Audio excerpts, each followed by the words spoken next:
How's it going, everyone? KingBlackToof here. So I went to buy a suit as well as some more Gwent fuel from this store here. So you know where I get my Gwent fuel from now, which is a perfect time to play some more Gwent. So in this video, I want to discuss a tactic which is quite powerful and quite decent when you identify it and you've got the cards to employ it, which is stalling whilst losing. Okay, it's kind of a bluffy mechanic. So we know what stalling is, which is where you win round one and in round two, you start stalling the game. So you place down your really crappy minions or your spells which are not very effective. So if you've got a biting frost which you know is not going to be useful, you just throw it out there. It makes the opponent have to play a card. You place down your spies so the opponent has to play more cards. You place your things which set up for the next round, like Regis for example, so the opponent has to play more cards. So you're making the opponent play cards he doesn't want to play, hopefully splitting his strategy up and making him use a powerful card. That is stalling. Stalling whilst losing is where you've lost the first round, and then in round two, you continue to stall the opponent. So this really works when you identify that the opponent is trying to 2-0 you. Okay, so some leaders and some decks are more likely to try and do this against you. So Hensel, he likes long rounds, he might try and 2-0 you. Harold the Cripple, again, likes long rounds, he might try and 2-0 you as well. And next, you need to identify a card in your hand that is going to really destroy their strategy and will make them pass. They can afford to pass, but, you know, if you've got a card which you know will make them pass, that's the next piece of the puzzle. So it's not actually in your interest to use that card as early as possible and make them pass into the last round. So in the game that we're going to see in the future, I was playing against Harold the Cripple, and his axemen were beastly. They were crazy good. And he had Rain on the back row. And I had a Geralt Ard. So I knew I could play Geralt Ard against those axemen, destroy them, and he would pass. He would go to the next round. But it's not in my best interest, in a strategy-wise, to play that card straight away. And the reason for that is if he passed, we went to round 3, and he would probably start medicing out the weather immune 13 strength bears from the Raging Berserkers. And I wouldn't be able to do anything about those because I'm a weather deck, don't carry too many scorches, and you know, he would just completely obliterate me by being weather immune.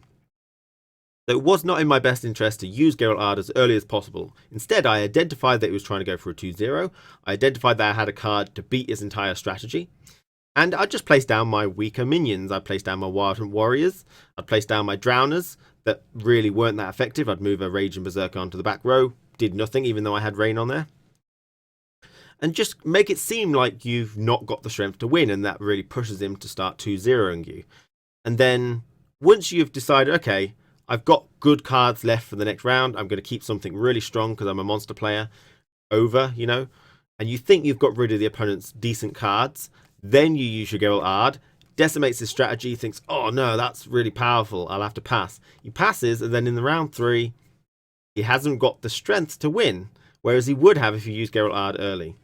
So identify the card you've got. For Hensel, it might be D-Bomb, for example. Let him think you don't have it, and then, you know, employ it later on. Stall him out first, then use it. And hopefully it'll win you the game because you stalled whilst losing. So we're going to watch that particular game now. Hopefully you can see what's going on there and how it actually works. And thanks for watching. Take care, and I'll see you again very soon. You can call me a sellout if you want, but $1,000 is $1,000, man. I'll take it. Play Witcher 3. Best deal ever. Now, if you said if someone paid $1,000, would you play Scoia'tael? Yeah. You know, if someone said if I paid you £1, would you do it? The answer would be no. Someone said £5, the probably answer would still be no. So the fact is not whether I would do it or not, because we already established that I would do it. Now it just comes down to haggling the price, which is really horrible actually when you think about it. I would, you know, stream The Witcher 3 if someone donated, but I generally say no. But if it was like something like 1,000, I just would. Your morals are very low. Exactly, I know. Exactly. Oh no, it's not good, is it?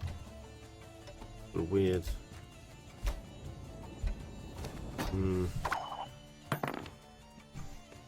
Kibbity, did you win the fist fight in the beginning of Hearts of Stone? Yes, I did. 4 gold. Having 4 golds in your health, You in your hand cross the meets road, sorceress. sick. It's awkward, you know. Like you don't want to use them all, do you? It's like half my hand is. Oh, I don't want to use them.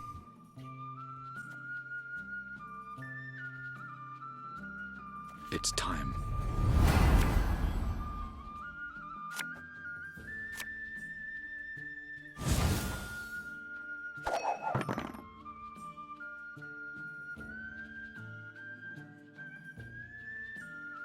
Calm yourselves.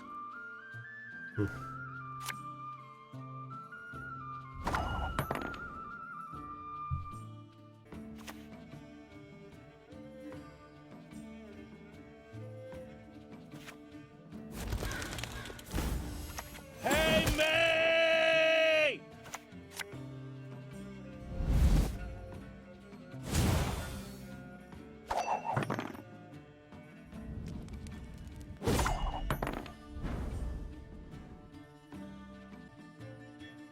This is gonna hurt a lot. I mean, this is gonna hurt a real lot.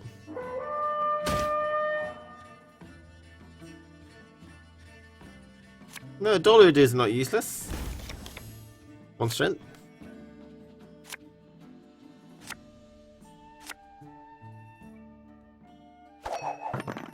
Ah. What do you need? More Hendo!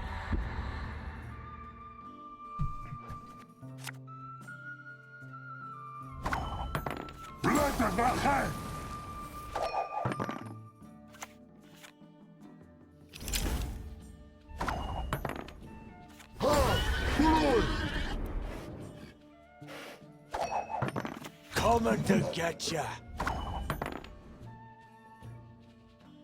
I know, Creeper, I know. I only ever make mistakes like King of Beggars into some stuff before, you know, I hardly ever do it. Just sometimes I have lapses, that's all.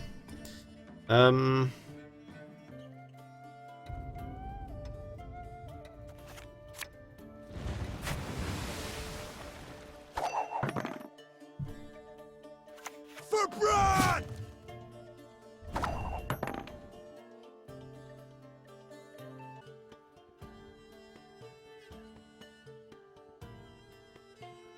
Resistance is futile. By the rates of Morhog. We're gonna steal that next round, I think.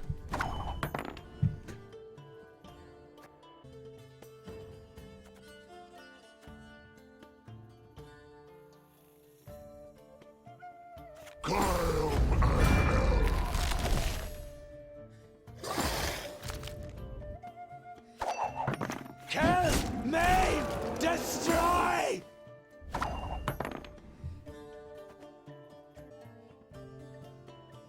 I'm in a bit of a pickle here. You may just notice it. See ya, Ilya. See you, man. We put in so many units on the board that it's just ridiculous.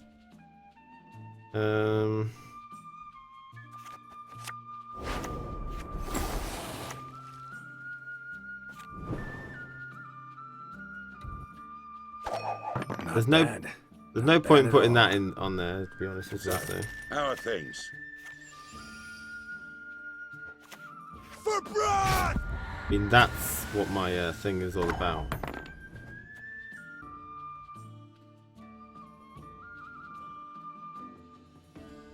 Who do I spy?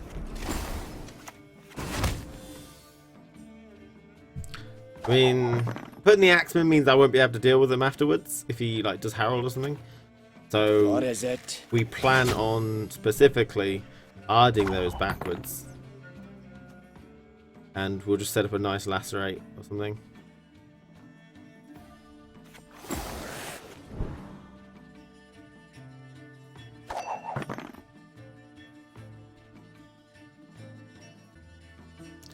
But I mean, he's okay. To arms! All of yous! Alright, it's take a while. Alright, fixed up your deck a bit, cool. Cool, ka-choo.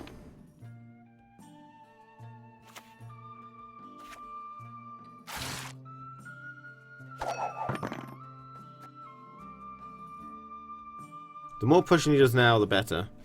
He must know I've got something, because I'm doing a weird, doing something very weird here, aren't I?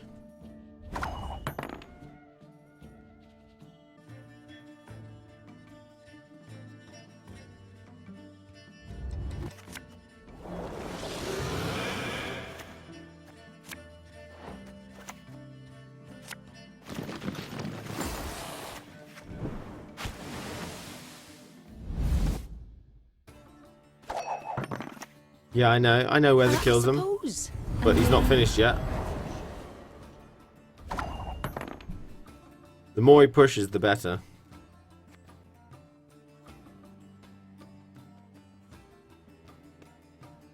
Damn it.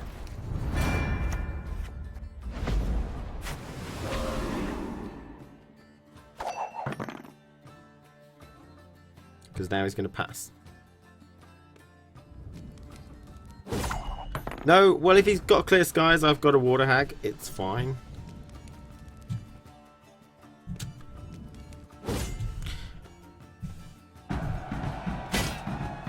The more he pushed, the more confident he was in that round, the better, because I knew I could win it. You see? Whereas now, I've got to compete with just the raw strength value of those bears. So first thing we do is take one.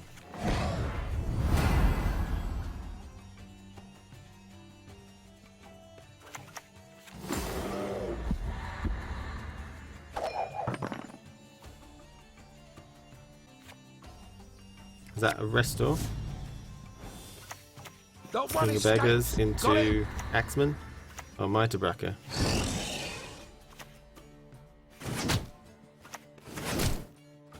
I reckon he's got a Scorch, isn't he?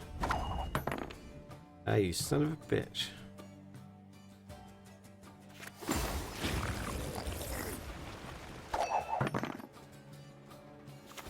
Not your lucky day. Oh wait, no, what?